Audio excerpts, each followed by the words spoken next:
Barcelona में मेरा पहला तजुर्बा केबल कार या टेलीफ्रिक पर सवार होना और हैरत अंगेज नज़ारों से लुत्फ़ अंदोज़ होना था। बार्सिलोना केबल कार 750 मीटर तक फैली हुई है और शहर के ऊपर से मोंजुइक की चोटी तक 3 स्टॉप बनाती है, जहां आप चोटी पर कई अहम मकामात का दौरा कर सकते हैं। आपकी बस उतरने या अगले स्टेशन पर जाने का इख्तियार है। 3 स्टेशनों में सयाहों के लिए पुरकशिश मकामात शामिल हैं, जो ये हैं कातालोनिया का नेशनल आर्ट म्यूजियम, हस्पानवी गांव, ओलंपिक गेम्स का तारीखी मकाम और मोंजुइक कैसल।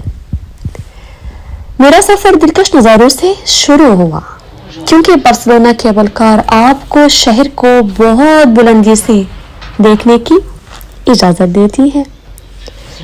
इसके अलावा केबल कारों में सवारी से आपको जो एहसास मिलता है, जिससे आप अपनी कशिश सकड़ का एहसास खो देते हैं, जैसे आपको ऐसा महसूस होता है जैसे आप इस खूबसूरत शहर के ऊपर परवाज़ कर रहे हों। मोंजुइक केबल कार इन सबसे खूबसूरत चीज़ों में से एक है जो मैंने बार्सिलोना में देखी है। ये बार्सिलोना की खूबसूरती को बढ़ती हुई ऊंचाइयों से जाहिर करता है, जिसे हम सिर्फ शहर से ऊपर की ऊंचाई से ही देख सकते हैं। मैंने साफ दिन पर मोंजुइक की चोटी पर 15 मिनट की सवारी का लुत्फ उठाया और मंजर जादुई था।